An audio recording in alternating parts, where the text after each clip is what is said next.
코인 시장은 점점 ETF 중심의 시장으로 변해가고 있죠. 이런 흐름에서 시바이누 코인은 ETF 가능성이 있는지에 대한 관심이 높은데요. 신청 이후로 아직까지 큰 이슈가 없는 상태인데 오늘은 시바이누를 둘러싼 ETF 전망이 어떤지 말씀드리려 합니다. 우선 시바이누는 ETF 승인 가능성이 상당히 높은 상태에 있다고 볼 수 있겠는데요. 미국 그레이스케일이라는 자산 운용사가 있는데 대표적으로 비트코인과 이더리움을 운영하고 있죠. 그런데 이 회사가 지난달 발표한 리서치 노트에서 시바이누를 SEC 기준을 충족하는 11개의 코인 중 하나로 지목하고 ETF 후보 리스트에 올려놓기도 했는데 더 놀라웠던 건 T 로우 프라이스 그룹이라는 자산 운용사는 후보군에 올리는 걸 넘어서 SEC의 암호화폐 ETF 출시 신청서를 제출하기도 했죠. 편입 가능한 자산 리스트에 공식적으로 포함됐다는 거고 이건 밈코인 역사상 처음 있는 일이기도 합니다. 이미 자산 운용사의 내부 기준을 뛰어넘었다는 건데 더 중요한 건 뉴욕 증권거에서 아카는 규정 변경까지 신청했다는 겁니다. 즉 시바이누를 주요 기관 상품에 포함시키기 위한 법적 절차가 완화되고 있다는 거죠.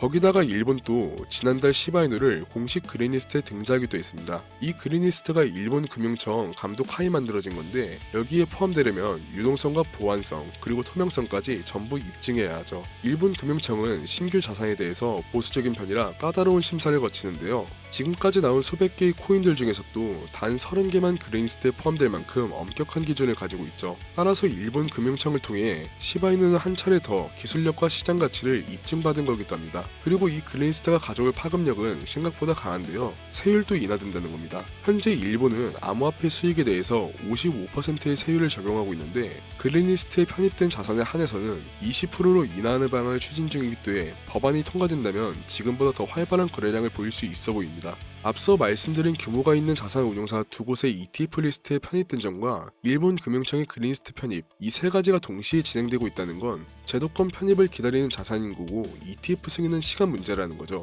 여기서 그러면 ETF가 승인되면 무조건 가격이 다 오르는 건지 싶으신 분들 계실 것 같은데요. 그런 의문을 가지시는 게 당연한 거죠. 실제로 비트와 이더 이후 편입된 리플이나 도지를 보면 생각했던 것보다 흐름은 저조합니다. 여기서 이제 정책적인 부분을 말씀드려야 하는데 제도권에 진입한다는 건 안정성을 얻는 대신 규제를 받는다는 거고 이 규제의 강도에 따라 호재가 될 수도 악재가 될 수도 있죠. 문제는 아직 이 규제가 정확하게 정해진 게 없다는 겁니다. 이 불확실성을 해소시킬 게 바로 클래리티 법안인데 미국 하원에서 지난 7월 통과시켰고 상원 심의가 진행 중이죠. 그리고 이 법안은 최소 26년 상반기 내로는 최종 통과가 될 겁니다. 이 법안이 뭐냐면 코인이 증권위가 감독하는 증권이냐 아니면 상품위가 감독하는 상품이냐를 명확하게 정의하고 코인 거래 시장을 제도권 내의 규칙을 적용시키겠다는 겁니다. 이게 왜 긍정적이냐면 거래소와 기관들이 가장 싫어하는 건 불확실성이죠. 명확해지기만 한다면 리스크가 줄어드는 거고 리스크가 줄어든다면 여태까지 기관들은 불확실성 속에 적극적으로 투자에 나서지 못했는데 이제 규제가 법으로 정해지게 되면 투자 심리가 개선된다는 겁니다.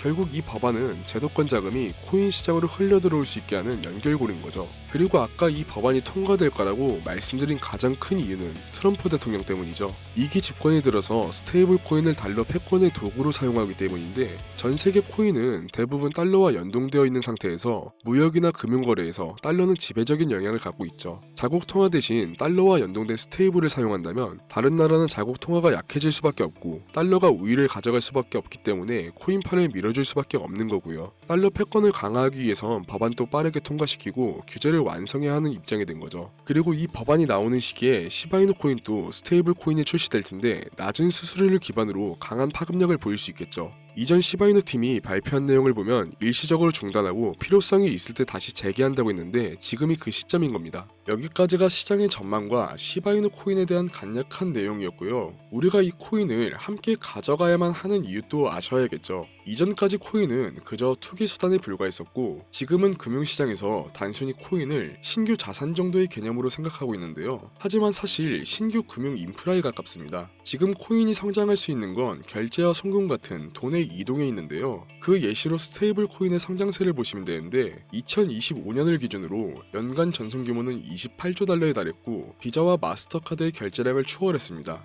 이렇게 점점 성장하는 배경은 화폐는 시간이 지날수록 가치가 떨어지지만 반대로 스테이블 코인은 돈의 가치를 변동 없이 저장할 수 있으면서 결제 수단으로 사용이 가능하죠. 결국 현금의 역할을 대체하는 차세대 결제 인프라가 될 수 있는 겁니다. 이런 흐름에서 자체 스테이블 코인이 완성 단계에 가까운 지금은 곧 기회가 기회가 찾아온다는 건데, 문제는 언제 어떻게 얼마나 사야 하는지죠. 저도 처음 투자를 시작했을 땐 어떻게 해야 할지 몰라서 수많은 기회를 놓치고 시행착오를 겪었는데요. 그 이유가 뭐였냐면 체계적인 전략이 없었기 때문이었죠. 그래서 지난 8년간 시장에서 활동하면서 얻은 정보들을 공유드리려 합니다. 제가 투자를 처음 시작할 때 정말 힘들었던 게 지금처럼 영상을 통해서나 인터넷을 통해 정보를 접할 수 있는 수단이 많지 않았는데요. 그런데 지금은 많이 달라졌죠. 옛날과는 다르게 미디어가 발달하고 여러분들은 영상을 시청하고 계십니다. 이 영상을 시청하고 계신 분들은 단순히 재미보다는 정보를 얻거나 투자를 더 잘하고 싶어서, 또는 투자가 어렵고 모르겠어서 시청하고 계신 분들이 많으실 텐데요. 그래서 여러분들께 도움이 될 만한 선물을 준비했습니다. 구독자분들에 한해서만 한정적으로 책의 제본을 발송드릴 건데, 제본은 한정되어 있기 때문에 소진되면 이북으로 전화해서 드릴 예정이고요. 사실 원래는 유튜브를 시작할 때쯤부터 책도 함께 판매하려고 같이 준비를 했던 건데, 채널을 키워나가다 보니 영상 시청해주신 분들께 감사한 마음이 더 커져서 판매를 과감히 포기하고 구독자분들께 공유를 선택했습니다. 우선 신청 방법 먼저 설명드릴게요. 채널 구독 확인용 댓글로 구독 완료라고 남겨놓아 주시면 제가 대댓글로 링크를 남겨놓을 건데, 그 링크를 통해 접속 후 전자책 무료 신청 또는 종목 요청하기 중 원하시는 걸 클릭해 주시면 되고요. 모바일로 시청 중이신 경우 클릭 후에 자동으로 문자로 넘어가는데 문자 그대로 전송해 주시면 되고, PC는 양식 작성해 주신 다음 제출 주시면 됩니다. 항상 댓글은 제가 수시로 확인하고 있지만 늦은 시간대엔 확인이 어려울 때가 있어서 빠르게 받고 싶으신 분들은 영상 설명란에 있는 링크로 접속하셔도 동일하게 진행 가능하시고요. 그리고 지금 보여드리는 건 책의 일부분인데, 투자가 처음이신 분들도 이해하기 쉽게, 투자에 해박하신 분들은 지금보다 한 단계라도 더 아실 수 있게 정리가 되어 있는데요. 누구나 다 알 수 있고 이론적인 투자 지침이 아니라 실전 투자에 대한 구체적인 내용을 함께 담았고요. 원래는 채널도 키울 겸 제본 대신 영상 업로드로 올리는 것도 생각해봤었는데, 지금보다 영상이 더 올라가고 많아지게 되면 일일이 어떤 영상이었는지, 영상 몇 분에 무슨 내용이 나왔는지 찾기 번거로우실 것 같아서 제본으로 드리는 걸 선택했습니다. 마지막으로 구독과 좋아요 그리고 댓글 꼭 부탁드리고, 다음 영상은 더 좋은 영상으로 찾아뵙겠습니다. 트레이더 김준수였습니다. 시청해주셔서 감사합니다.